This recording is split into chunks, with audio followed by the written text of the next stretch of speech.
perkenalkan Mr. LeBaron untuk ke panggung, silakan.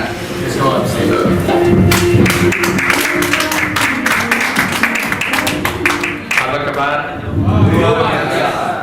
Okay, so I have my slide here. Okay, so I will speak for about 15 minutes, and then we can do a Q&A. So you have questions, you can ask me. Okay, so first about me and the MHF. I come from the Molecular Hydrogen Foundation. This is a science-based nonprofit that's focused on advancing the research, the awareness, and the education of hydrogen as a medical gas. You can just read this, translate this. So for example, with water, it's the H2O molecules, the hydrogens that are attached onto the oxygen, but that's the bound hydrogen. With this, it's just the two hydrogens that are bound together, and that's the hydrogen gas. I just want to clarify this has nothing to do with alkaline water, structured water, or many of these other water claims. So now with the research of molecular hydrogen, molecular hydrogen has been shown to be therapeutic in about 170 different human and animal diseases, and essentially every organ of the human body. Okay, so now the very first publication that got the hydrogen really started to grow was in 2007 in Nature Medicine. And it did so by acting as a therapeutic and selective antioxidant. The research on molecular hydrogen has been growing exponentially since 2007, being published in many other prestigious medical and scientific journals, and we can see the number of publications are increasing rapidly. So the question many of you now have is, how is this possible? How does molecular hydrogen exert these beneficial biological effects to the organs? There are a number of explanations. The fact is we're still trying to understand the exact reasons why, but I will explain a couple for you. One of them is how molecular hydrogen can have an antioxidant effect. As this paper shows, molecular hydrogen can scavenge the toxic hydroxyl radicals and converts them to water. The selectivity, selective is a very important word. And this is because free radicals, some of them are good for you, some of them are bad for you. Not all of them are bad. For example, nitric oxide, NO, this is a free radical. But this is what causes vasodilation. This is for the immune system and many other benefits. Nitric oxide, hydrogen peroxide is a reactive oxygen species, superoxide, anion radical. Many of these are free radicals or oxidants, but they are good for you. But the hydroxyl radical, OH, shown there, that is just very bad. It's one of the most cytotoxic radicals there are. There's no benefit for it. And molecular hydrogen can scavenge selectively only that one. Hydrogen does not scavenge the beneficial radicals, only the bad radicals. Another way that molecular hydrogen can help reduce oxidative stress is it can increase our body's own antioxidants. Okay? So we are still investigating the exact mechanism of how molecular hydrogen is able to activate this NRF2 pathway. But we see in many studies that this pathway is what is being activated. Okay, in this slide we see another benefit of molecular hydrogen. Molecular hydrogen can go everywhere in the cell very easily. We have the cell, and we have other types of antioxidants.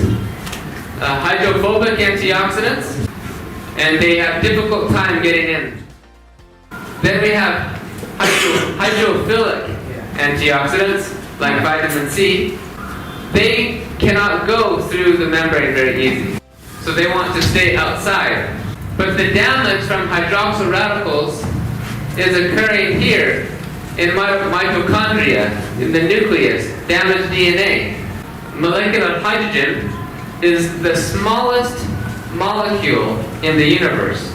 So it can easily diffuse into the cell, into the mitochondria, into the nucleus. Very easy. It can react with the hydroxyl radical and convert it to water. We also have inflammation. Molecular hydrogen can decrease inflammation. The way that hydrogen can do this is by altering these molecules, interleukins, the MIP1s, many of the transcription factors.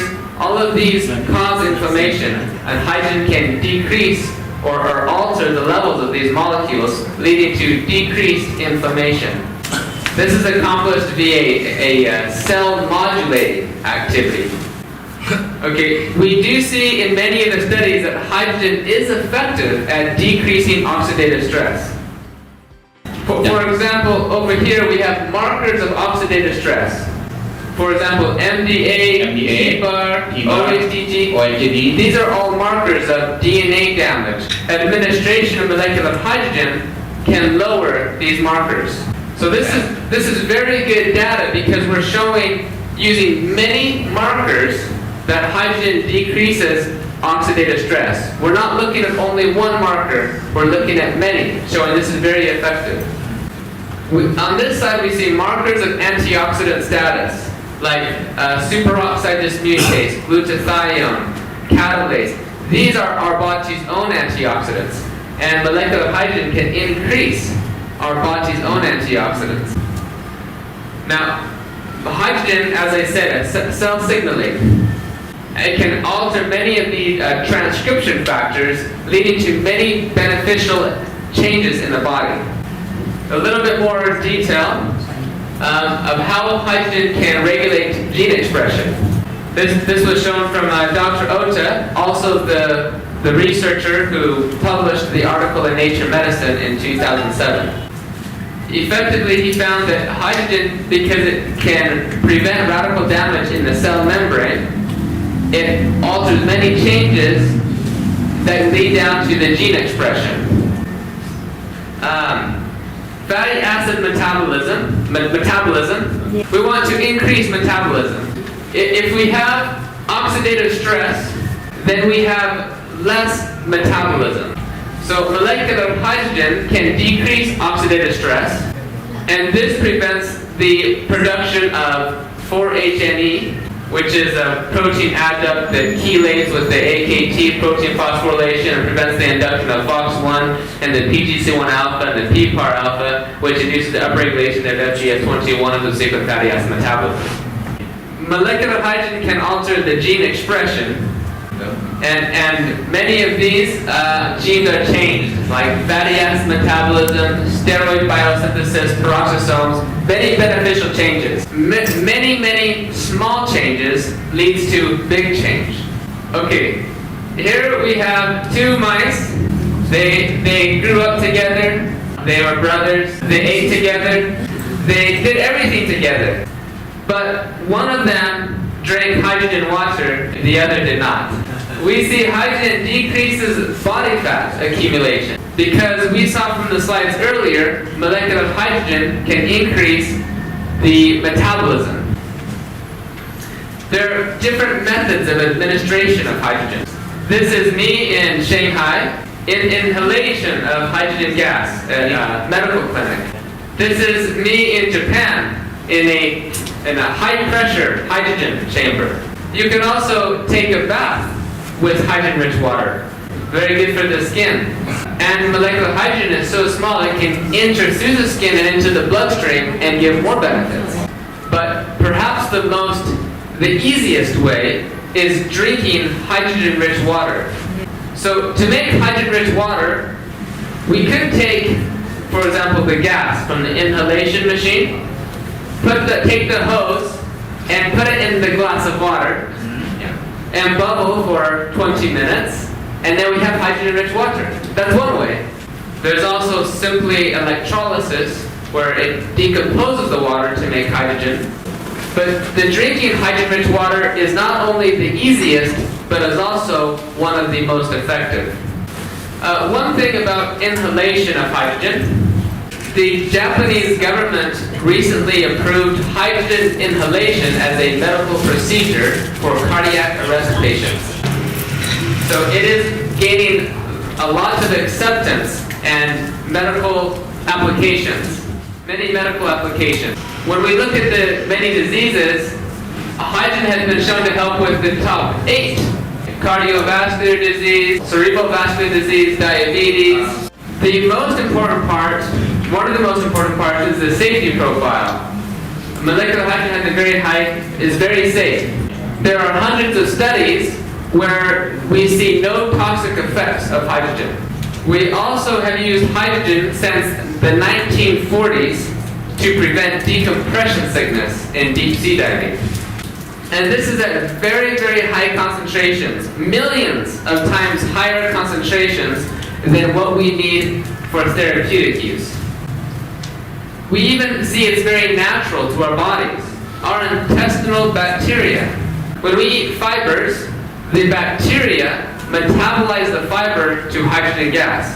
So we are always exposed to hydrogen. We always have small amounts of hydrogen in our blood, in our breath, all the time. It's very safe, very natural.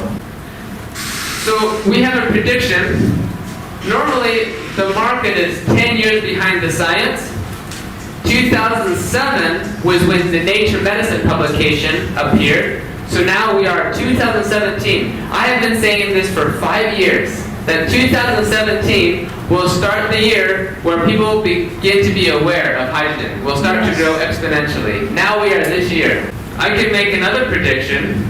In 10 years, 2027, everybody will do hydrogen. You can write down these references. Terima kasih. Terima kasih.